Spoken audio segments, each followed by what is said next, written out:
Vamos abrir as nossas Bíblias no texto de Gálatas 6, lá no finalzinho da Epístola de Paulo aos Gálatas, capítulo 6, nos versículos 11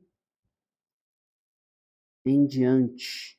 Diz assim a palavra de Deus: Vejam com que letras grandes estou lhes escrevendo, de próprio punho. Os que desejam causar boa impressão exteriormente, tentando obrigá-los a se circuncidarem, agem desse modo apenas para não serem perseguidos por causa da cruz de Cristo. Nem mesmo os que são circuncidados cumprem a lei. Querem, no entanto, que vocês sejam circuncidados, a fim de se gloriarem no corpo de vocês. Quanto a mim, que eu jamais me glorie, a não ser na cruz de nosso Senhor Jesus Cristo, por meio da qual o mundo foi crucificado para mim e eu para o mundo. De nada vale ser circuncidado ou não. O que importa é ser uma nova criação. Paz e misericórdia estejam sobre todos os que andam conforme essa regra e também sobre o Israel de Deus. Sem mais, que ninguém me perturbe, pois trago em meu corpo as marcas de Jesus. Irmãos, que a graça de nosso Senhor Jesus Cristo seja com o espírito de vocês. Amém. Senhor nosso Deus, te damos graças, Senhor Jesus, pela leitura da tua palavra no nosso meio. Rogamos, Senhor, que o teu Espírito Santo fale aos nossos corações, Pai, para a edificação da tua igreja, Deus.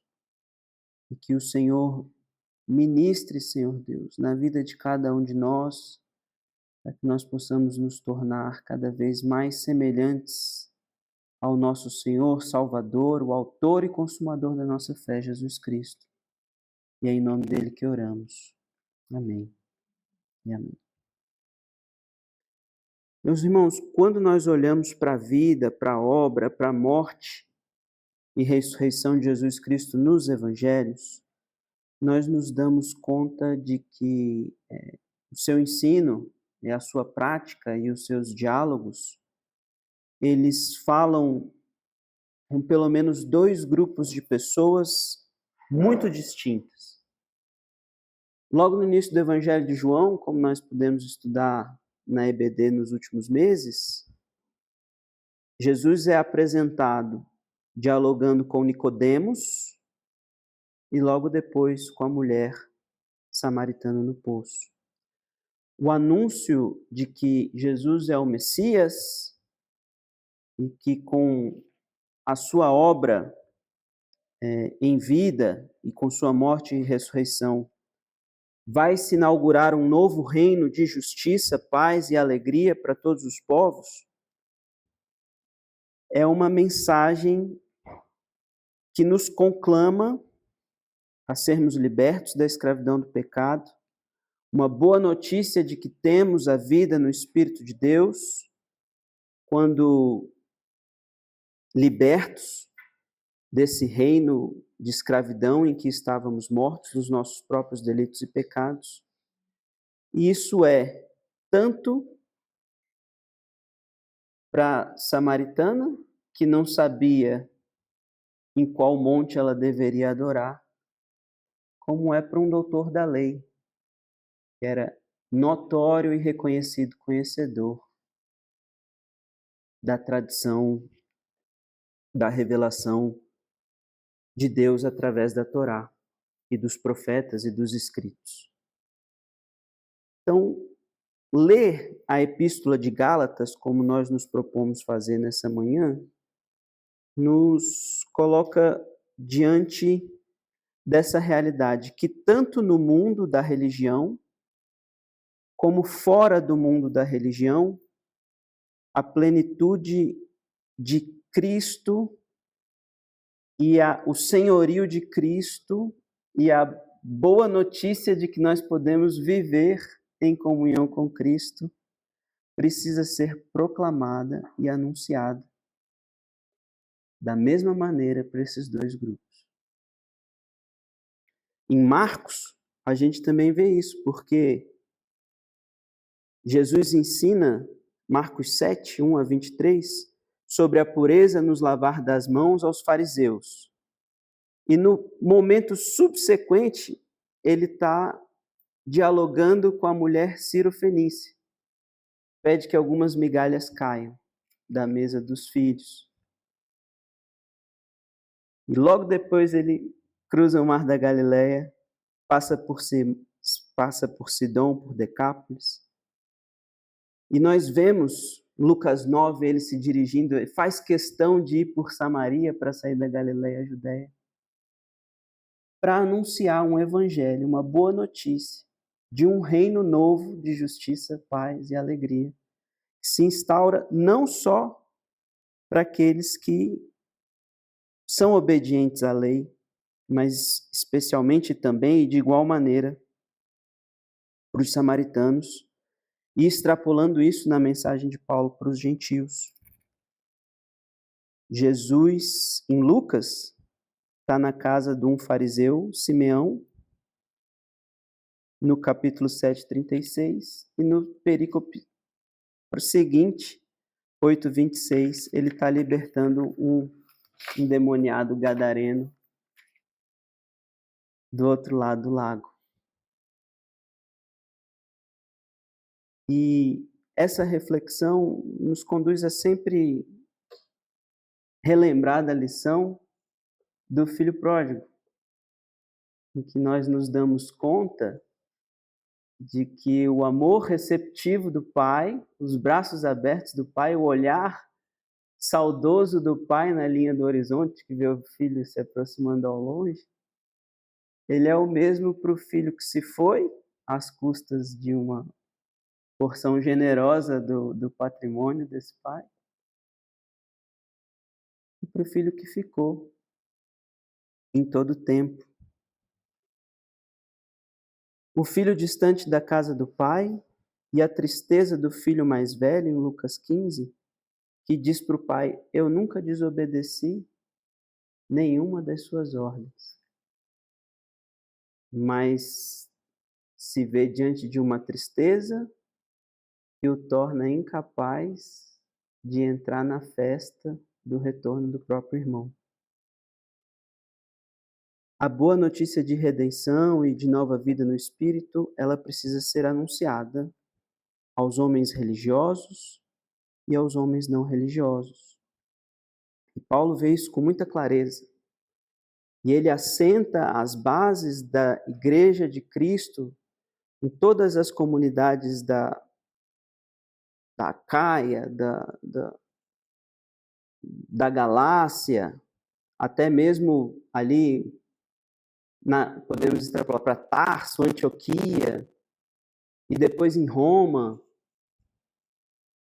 esse anúncio de que em Cristo nós somos convidados a viver numa nova família, numa nova comunidade que congrega todas as etnias, gregos, judeus, bárbaros, citas, escravos ou livres, desfrutam da mesma paternidade, da mesma cidadania celestial em Cristo Jesus, que no texto de Colossenses 3:11 diz que é tudo em todos.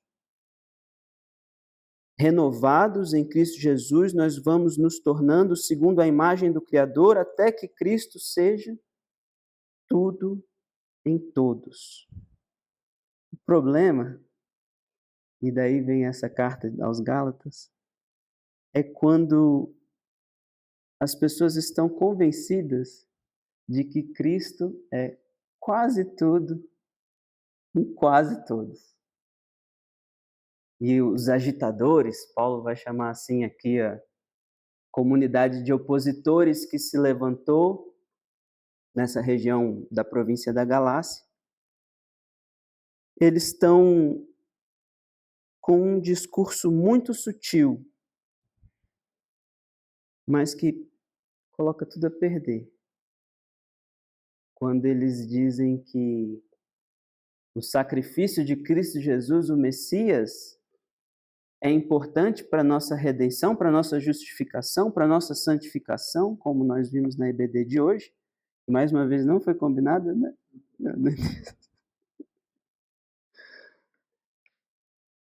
E eles dizem que falta só um detalhe: a circuncisão.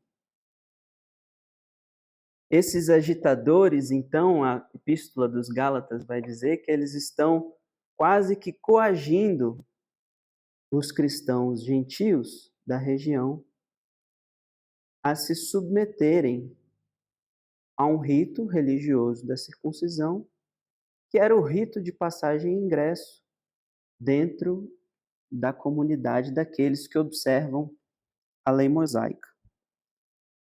E Paulo, como ele era um líder assim muito indolente, ele deixou isso passar. Não, quer circuncidar?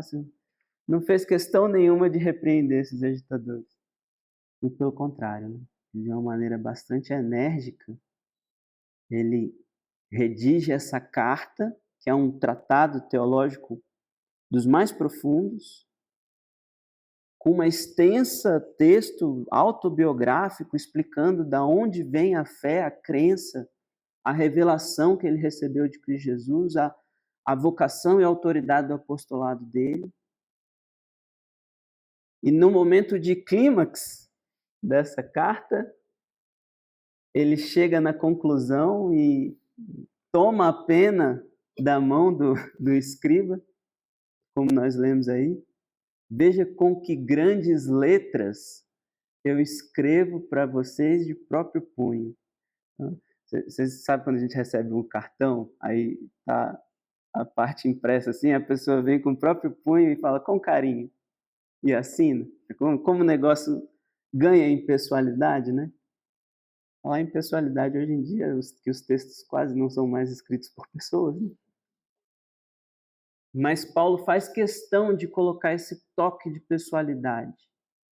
Faz questão de inserir essa forma diferente da escrita. E imaginem um Indiana Jones achando um pergaminho original com a caligrafia de Paulo, né? Porque a arqueologia não seria fantástica, né? Mas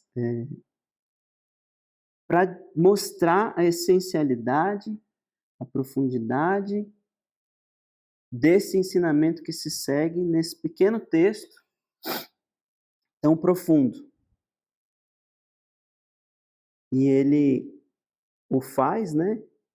Hoje em dia a gente está acostumado com os thumbnails, com as manchetes, né? Com as logomarcas, todo tipo de estratégia para chamar a atenção, mas aqui o nosso professor faz uma caixa de texto, um destaque, com sua própria caligrafia, para sepultar qualquer dúvida dos seus leitores a respeito de quem são esses agitadores, quem é a pessoa de Paulo e de onde vem a autenticidade e a legitimidade da mensagem que Paulo escreve.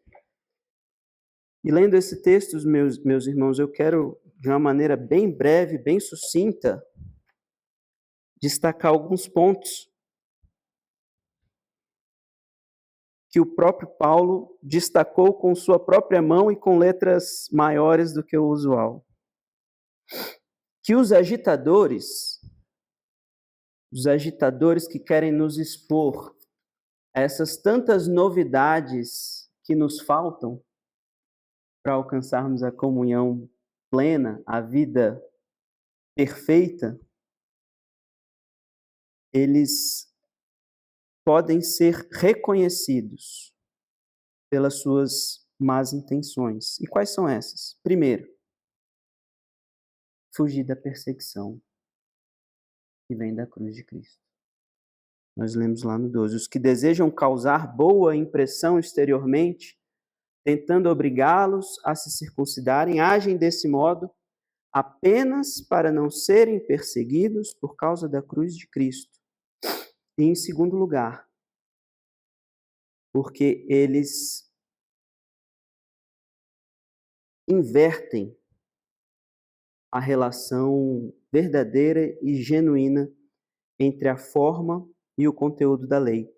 Nem mesmo os que são circuncidados cumprem a lei, mas querem circuncidar vocês para se gloriarem do corpo de vocês. Algumas correntes vão dizer que essa perseguição de que se trata aqui talvez seja já uma perseguição zelote que teria conseguido sair da Judéia e alcançar a província da Galácia. Muitos historiadores acham que isso é pouco provável. Nós temos alguns nomes de peso que já acham que isso é provável. E o que era essa perseguição? Perseguição que o próprio Paulo vai viver quando vai a Jerusalém. De judeus que não compactuavam com os judeus helenizantes, com os judeus que se sentavam, que comiam e que conviviam com os gentios. E essa corrente anti-helênica, né, que faz alusão à perseguição que os próprios judeus praticavam contra esses judeus que eram vistos como liberais, ela aparece muito claramente em Atos 21, quando a igreja vai se despedir de Paulo para Paulo ir para Jerusalém, e está todo mundo acreditando que Paulo vai para a própria morte. E o profeta Ágabo, né, profetiza que Paulo vai ser preso.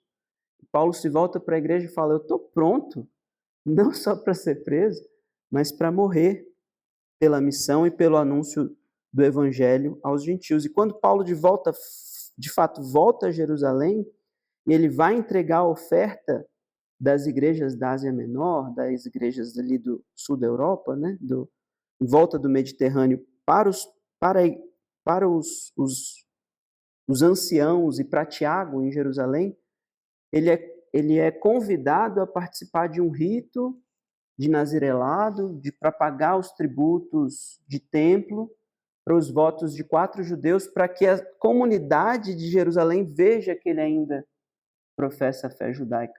Tamanho era o problema de conviver o judeu com o grego. E a gente sabe que quando isso acontece, há um grupo de judeus no templo que acusa Paulo de ter entrado no templo com um grego. E é por isso que Paulo vai preso, e dessa prisão ele vai parar em Roma, como nos contam os capítulos finais de Atos. E o que é interessante nesse texto, que passa desapercebido, é que o grupo de judeus que faz isso, diz lá, um grupo de judeus da Ásia. Então, sequer era um grupo de judeus, de fato, vinculado à igreja de Jerusalém. Então, se tem essa corrente que acredita na perseguição zelote, há também a corrente que acredita que a perseguição viria do fato do judaísmo ser uma religião legal, autorizada pelo Império Romano. Então, os judeus tinham essa autorização para recolher tributo nas sinagogas, para se organizar civilmente e religiosamente nas sinagogas e professar uma fé monoteísta no Império Pagão. E o cristianismo, de certa forma, punha isso em risco, não só porque professava-se que Jesus é rei, como nós vimos no julgamento de Pilatos hoje, que ele é Quírios, que ele é o Senhor. E lá em João 19, que nós vamos ver na próxima aula, fala que quem se diz rei é inimigo de César. Esse é o discurso que os judeus usam para convencer Pilatos a crucificar Jesus. Então, em certa medida, era um grupo de pessoas que diz que Jesus é rei, que se aproxima de um grupo que está em paz na sinagoga.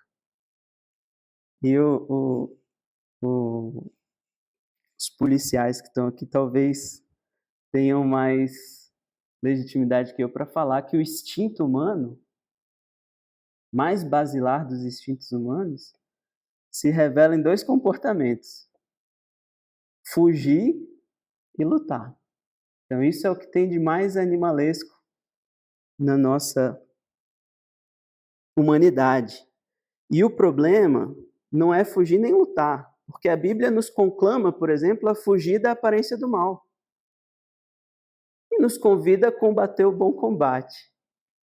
O problema é quando a gente quer combater a aparência do mal e fugir do bom combate. Então, saber do que fugir e saber com o que lutar é a verdadeira sabedoria aí da doutrina militar, né? Quando recuar e quando avançar, não é esse o dilema? E essas pessoas estavam consternando a nova comunidade a se tornar judeus, recriando um muro que Paulo tinha guerreado para derrubar, porque eles temiam que essa comunidade de fé não tivesse a mesma paz dos romanos, ou temiam que essa nova comunidade fosse uma corrupção do verdadeiro e puro religião judaica. Então vejam que, por um ou por outro lado, a intenção deles era salvar a própria pele. E eles estavam fugindo de algo que eles deveriam combater.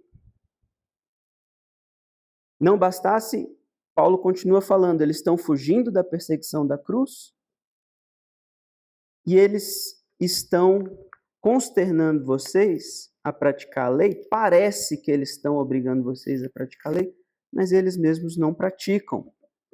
E por trás de toda essa defesa da Torá, da aliança judaica, que eles parecem estar fazendo, e parece ser muito legítimo a gente defender as escrituras sagradas e as suas ordenanças, isso tudo era só uma aparência, porque no fundo, eles mesmos não guardavam a lei, e além disso, eles queriam se gloriar de terem influenciado essas pessoas gregas a serem como eles mesmos e se tornarem cristãos circuncisos. Eu não sei se esse desejo de ter pessoas influenciáveis por si, essa vontade de influenciar grupos e ter seguidores que possam ser reconhecidos como seus seguidores e estão debaixo da sua influência, reverberem alguma coisa nos dias atuais. Pessoas que contabilizam o que elas são e o que elas fazem, pela influência que exercem e pelo número de seguidores confessos que têm. Se houvesse uma devoção verdadeira à lei do Senhor, eu acho que esse é o argumento de Paulo, eles veriam que a lei conduz à revelação de que Jesus é o Cristo. E eles professariam a fé no Messias, como Jesus falou. Como o próprio Paulo também fala em Gálatas, que a justiça da lei é exaurida com a chegada do Messias. Como que um tutor. A lei nos serviu de aio, né? O pessoal da Almeida, revista aí, atualizada, corrigida, lembra do aio. O aio é o tutor, que pega a mão do herdeiro menor de idade e o conduz até a maioridade, para que ele possa tomar posse do que é dele. Ele vai dizer, a lei nos serviu de aio, ou seja, ela teve um tempo de duração e um propósito, que era nos revelar Cristo. E Cristo não veio abrogar a lei, nem os profetas, mas veio cumprir. Então, como uma lei tem vigente até o seu termo na pessoa de Cristo, Jesus, que cumpre em si mesmo todas as exigências da lei por cada um de nós. Então, essa sutil adição da circuncisão, na verdade, Paulo escreve com letras garrafais, decorre do fato de que eles não sabem o verdadeiro conteúdo da lei e, por isso, exacerbam a forma da lei.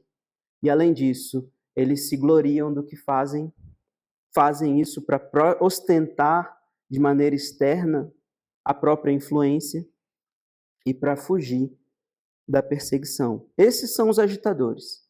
E eles estão por aí nos dias de hoje. Qualquer semelhança talvez não seja mera coincidência. E como é Paulo? O texto continua dizendo, no 6:14. Quanto a mim, que eu jamais me glorie, a não ser na cruz do nosso Senhor Jesus Cristo, por meio da qual o mundo foi crucificado para mim e eu para o mundo. De nada vale ser circuncidado ou não. O que importa é ser uma nova criação. A gente distingue o ministério de Paulo e o que ele tem a dizer em 2 pontos. Primeiro, gloriar-se na cruz. Segundo, ser uma nova criação. Ser uma nova criação é o conteúdo mais profundo e mais significativo do que é a vida do cristão. Todos nós lembramos do texto de 2 Coríntios 5,17. Aquele que está em Cristo é uma nova... Aí vocês vão revelar a idade. Quem falar nova criatura é crente pré-NVI, quem falar criação é pós-NVI. A nova criatura. Todas as coisas velhas se passaram. E eis que tudo se fez novo. O importante é estar unido com Cristo e estar em Cristo. O que realmente é relevante, o que realmente importa, que nos liberta de toda a escravidão, da religião e do pecado, das formas e da aparência, é a vida no Espírito. Aproveitar que a gente está aqui no livro de Gálatas, Gálatas 5:25. Se vivemos pelo Espírito, andemos também pelo Espírito. Os que pertencem a Cristo Jesus crucificaram a carne com as suas paixões e os seus desejos. E qual que é o desdobramento disso? Vivermos pelo Espírito e andarmos pelo Espírito. O próprio texto de Gálatas 3:13. Cristo nos redimiu da maldição da lei quando se tornou maldição em nosso lugar. Por isso está escrito, maldito todo aquele que foi pendurado no madeiro. Isso para que em Cristo Jesus a bênção de Abraão chegasse também aos gentios, para que recebessem a promessa do Espírito mediante a fé. O que nos é posto como novas criaturas é essa possibilidade de receber o Espírito Santo, de ter uma vida no Espírito, de ter uma comunhão verdadeira com o Deus Criador de todas as coisas, na pessoa do Espírito Santo. O que nos é outorgado pelo sacrifício de Jesus Cristo na cruz do Calvário. Diante disso, Paulo está dizendo, tanto faz. Se é circunciso ou incircunciso, o importante é receber o Espírito, estar cheio do Espírito e viver em unidade com Cristo por meio do Espírito.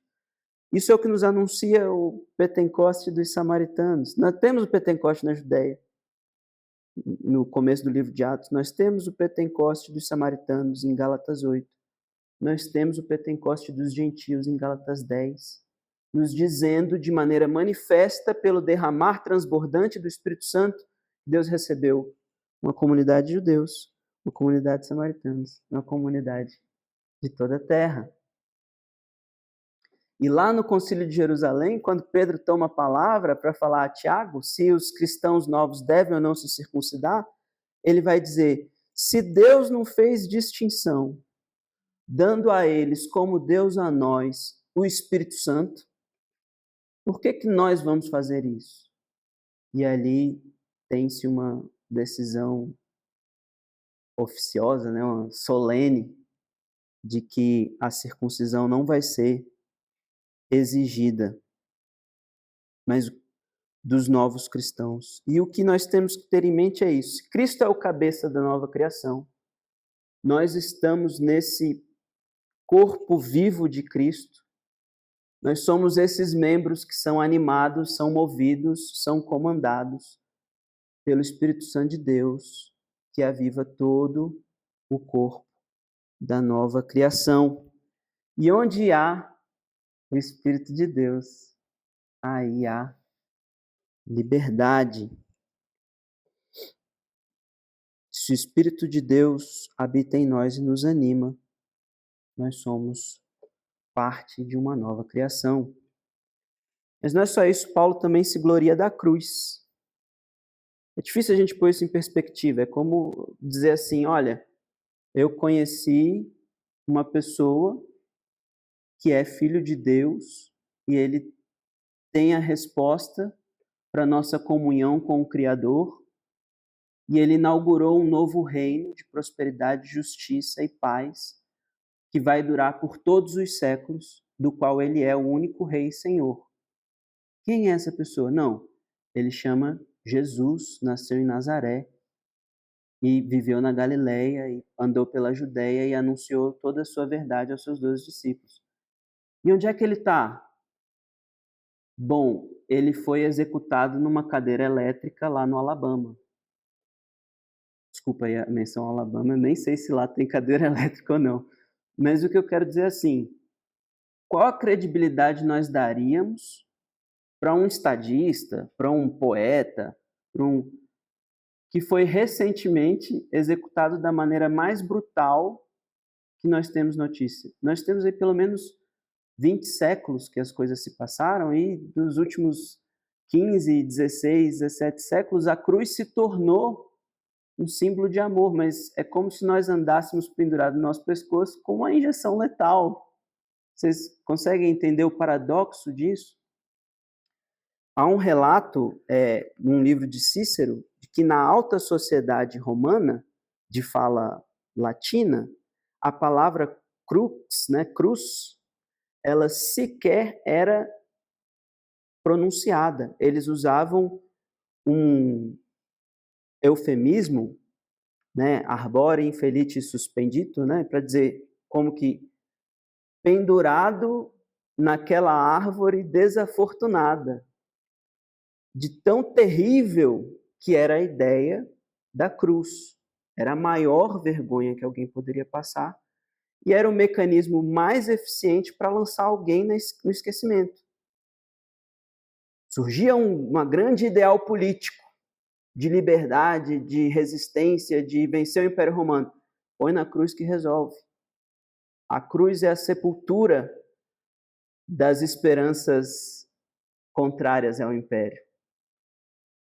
E não há nenhuma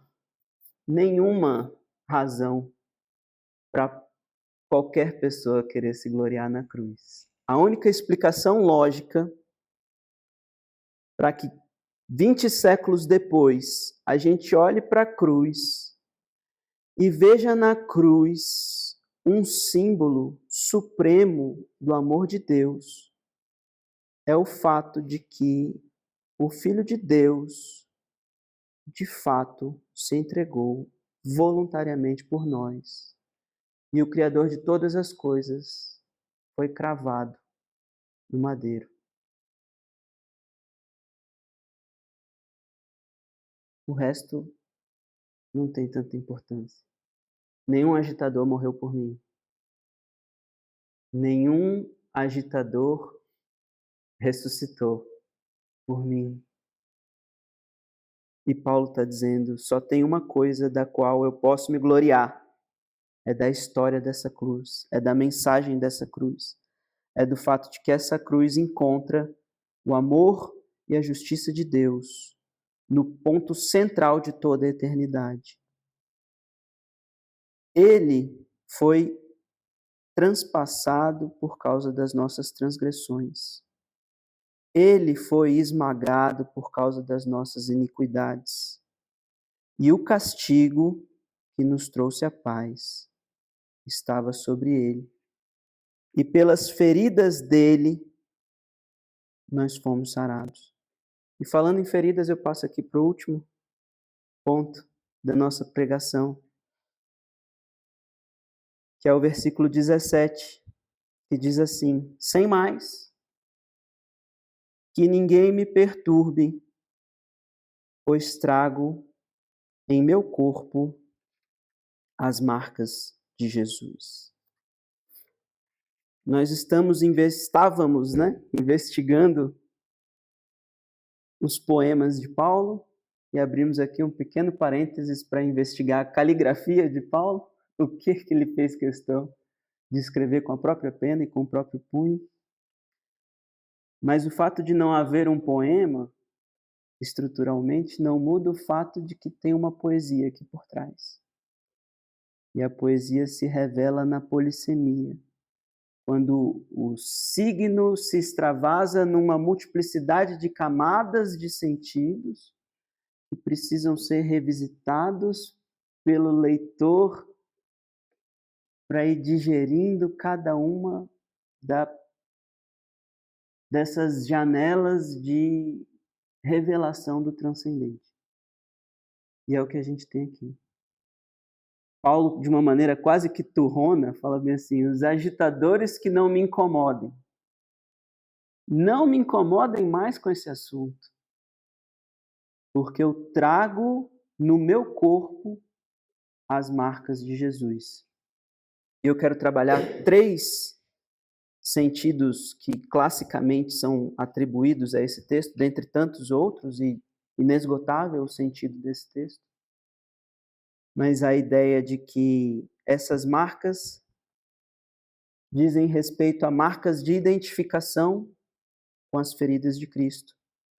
Dizem respeito a marcas de escravidão e dizem respeito a cicatrizes e sofrimentos. Esse Paulo que está falando aqui é um Paulo que havia sido apedrejado em Listra, uma possível cidade referente, né, de receptores originais desse texto. Possível, muito debate a respeito disso. Mas lá na cidade de Listra, ele foi apedrejado até ser tido por morto. Eu acho muito interessante quando a gente coloca esse texto em perspectiva a respeito de Estevão. Estevão é vítima de um apedrejamento, e o apedrejamento de Estevão é precedido de um discurso lindo, que expõe o evangelho de uma maneira muito profunda e termina com ele com o rosto resplandecente como de um anjo, e dizendo: eu vejo a glória do Filho de Deus ao lado de Deus Pai. E ele sendo recebido nos altos céus, enquanto as vestes são lançadas aos pés de Paulo, lá em Jerusalém. De certa maneira, Jesus fala: vem, Estevão. E para Paulo ele fala: não, fica aí mais um pouquinho. Ele sofre o apedrejamento. Não há notícia de que o rosto dele tenha brilhado tanto, mas ele sofre um apedrejamento como aquele que ele consentiu em relação a Estevão. E o perseguidor se tornou perseguido. E ele é tido por morto, né? Não vale mais a pena nem jogar mais pedra, né? O famoso chutar cachorro morto, não tem uma expressão assim, uma das nossas expressões não tão politicamente corretas da língua portuguesa? Chega de pedra, não precisa mais. E ele se levanta. E Listra é uma das primeiras cidades da primeira viagem missionária de Paulo. Depois disso, esse homem ainda vai causar problema por todos os rincões das estradas romanas. E ele poderia, de repente, tirar a camiseta dele e falar bem assim: vocês estão vendo as marcas da minha lealdade ao Evangelho de Cristo Jesus? Eu não sei que tipo de sofrimento e que tipo de cicatrizes cada um de nós carrega. Há alguns que digam que a vida fere, que a igreja fere, que a fé fere. Mas feridos todos somos. de uma maneira ou de outra, uns mais, outros menos. Não vamos nos degladiar por causa disso. Talvez Paulo tenha sido o mais ferido de todos nós. Mas Paulo testifica que Cristo é a cura. Cristo amou a igreja e se entregou por ela. E Jesus Cristo é a chave interpretativa, é a chave hermenêutica, para que as cicatrizes que nós carregamos sejam colocadas em perspectiva para atestar a glória de Deus Pai, Criador de todas as coisas. Nós só somos capazes de ter um compromisso identitário com as nossas próprias cicatrizes e fazer delas testemunho da fidelidade a Cristo, quando nós entendemos de fato. Jesus Cristo passou aqui em Brasília, tive a oportunidade de ajudar algumas vezes o pastor Ailton na comunidade terapêutica de Renascer em Cristo, não? Alguma coisa assim chama. E ele lá lidera trabalho com pessoas aditas em drogas. E ele conversando comigo assim, fala, olha, eu vivi essa vida, eu sei como é. E eu, se eu não me engano, ele foi vítima de 3 disparos de arma de fogo dentro de uma boca de fumo. E ele mostra, ó, aqui, ó, aqui, tá vendo? Essas cicatrizes me lembram de onde eu vim, me lembram da graça onde eu estou agora e me permitem testemunhar para esses homens que vêm aqui e passam pelo mesmo problema, que as feridas podem ser curadas, fechadas, estancadas. Em Cristo Jesus há libertação, por mais escravidão que haja no mundo das drogas.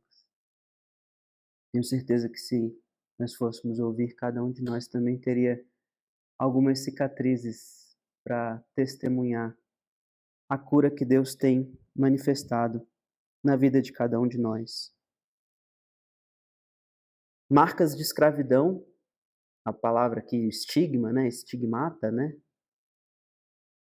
fala talvez a respeito também da marca de propriedade que alguns escravos, especialmente os fujões, recebiam para serem patentemente distintos dos homens livres. É como se Paulo estivesse dizendo bem assim, ninguém me perturba, porque eu sou um confesso escravo de Jesus Cristo. Ele é meu Senhor, Ele é a quem eu tenho que agradar e a Ele está rendida a minha consciência. Eu sei qual que é a minha missão, eu sei quem é o meu Senhor, o meu Kyrios, o meu soberano. E essa, meus irmãos, é a vacina infalível contra os agitadores. Os agitadores, sejam eles dos que bajulam, sejam os agitadores dos que distribuem doses gigantescas de culpa em nossas vidas, ou que façam propaganda daquilo que nos falta, daquilo que poderíamos ter ou deveríamos ser. Para todos eles existe um remédio de contentamento, que é dizer, eu sei quem é o meu Senhor, eu sei a quem eu devo a minha lealdade, eu sei o que eu devo fazer com a minha vida, eu sei qual que é a minha missão, é ser como Jesus Cristo, é caminhar com Jesus Cristo, é parecer com Jesus Cristo e amar como Ele amou. Essas marcas também falam sobre marcas de identificação. O Cristo ressurreto não se furtou de mostrar para Tomé as marcas dos cravos. A iniquidade da humanidade não foi apagada da eternidade. Em Apocalipse, João vê um cordeiro como que tendo sido morto. O Cristo glorificado exibe o lado e as marcas do encontro cósmico que ele teve com a justiça de Deus manifesta por causa da nossa iniquidade. E o convite de Cristo para que cada um de nós também carregue a sua própria cruz, participando dos sofrimentos de Cristo, para que a sua vida se manifeste em nosso corpo mortal. 2 Coríntios 4.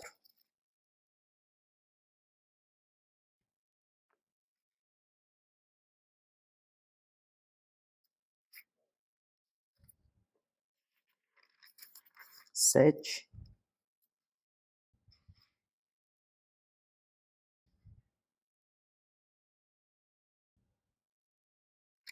Ela é errada. 2 Coríntios 4. Temos esses tesouros em vasos de barro, para mostrar que esse poder que a tudo excede provém de Deus e não de nós. De todos os lados somos pressionados, mas não desanimados. Ficamos perplexos, mas não desesperados. Somos perseguidos, mas não abandonados. Abatidos, mas não destruídos. Trazemos sempre em nosso corpo o morrer de Jesus, para que a vida de Jesus também seja revelada em nosso corpo. Pois nós que estamos vivos, somos sempre entregues à morte por amor a Jesus, para que a sua vida também se manifeste em nosso corpo mortal, de modo que em nós atua a morte, mas em vocês a vida. Paulo está dizendo, eu sou esse exemplo de identificação com Cristo porque eu trago no meu corpo esse morrer. Nós somos convidados a experimentar, para que vocês, meus interlocutores, conheçam a vida que é estar em Cristo Jesus. Servir a Cristo, ter fé na sua ressurreição, acreditar que podemos conhecer a Cristo e o poder da ressurreição, participar dos seus sofrimentos e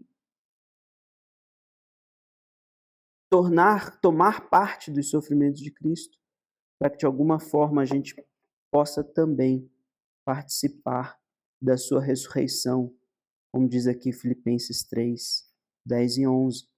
Essa é a expectativa de Paulo. E o que Paulo está nos dizendo nesse texto é que esse sofrimento, essas marcas, simbolizam esse amor leal, profundo, abnegado e sacrificial. E quem diz que ama a Deus e odeia o seu irmão, mas isso é João, isso não é Paulo, é mentiroso. Então, meus irmãos, que nós consigamos ser como Paulo e como Cristo, e nos mover dentro dessa família multiétnica, recebendo as pessoas com amor, servindo a elas com amor, mesmo que a custo do nosso próprio sofrimento. Que as pessoas vejam em nós esse Cristo que se entregou e que foi obediente até o final, até a morte, e morte de cruz. Porque o resto não passa de agitação e de agitadores, certo? Que Cristo seja tudo em todos e não quase tudo em quase todos. Essa é a nossa oração e o nosso convite a conhecer, desfrutar e viver a suficiência da mensagem da cruz. Vamos orar? Pai, nós te damos graças, Senhor Jesus, porque quando nós nos encontramos perdidos, Deus, diante de tanta culpa, de tanto sofrimento, de tanta ansiedade, Pai, que o mundo deposita nos nossos ombros, daquilo que não somos, daquilo que não fazemos, daquilo que não experimentamos, Deus. E nós nos encontramos, Senhor Jesus, desorientados, Pai, diante de tanto erro, de tanto engano, de tanto descaminho, Pai. E o medo toma conta e nos impede de dar o próximo passo, Pai. A Tua palavra nos revela, Pai, que olhar para Cristo, confiar na pessoa de Cristo, amar como Cristo amou, é o caminho certo, é a decisão legítima. Gloriar-se na cruz, Senhor Deus, e trazer conosco as marcas de Cristo Jesus, Deus, são os sinais da caminhada autêntica do cristão. E assim, Senhor Deus, eu peço que o Senhor envie a sua igreja, papai, para os nossos trabalhos ao longo da semana, para os nossos estudos, para a nossa família, Pai, para os nossos amigos, Deus, como portadores, Senhor Jesus, dessas marcas de Cristo, como portadores, Senhor Deus, dessa mensagem de amor e de sacrifício, Senhor Deus. Que não sejamos nós os agitadores que espalham confusão por toda parte, Deus, mas que nós sejamos os pacificadores, Deus, que apontam o Teu reino, Senhor Deus, aos que estão perdidos. E que o Teu evangelho seja proclamado, Senhor Deus, dessa maneira, aos homens da religião e aos homens de fora da religião, porque só em Cristo Jesus, só pela fé em Cristo Jesus, mediante a graça de Cristo Jesus, nós temos uma vida abundante, verdadeira, próspera, Deus, e uma vida eterna de comunhão contigo. Começa essa comunhão hoje nos nossos corações, Deus. Nos dê fome e sede da Tua palavra, para que nós possamos caminhar contigo, Senhor Deus, com o desejo de conhecer a Ti, ser achado em Ti, estar unido contigo, avivado pelo Teu Espírito, Deus, e fazendo a Tua obra ao longo de cada uma das nossas jornadas, dos nossos passos, dos nossos segundos de vida, Senhor Deus. Cada fôlego, cada respirar, seja para glorificar, para honrar, para entregar ao Cordeiro todo o louvor e toda a adoração que Ele merece. É a nossa oração. Em nome santo de Jesus. Amém e amém.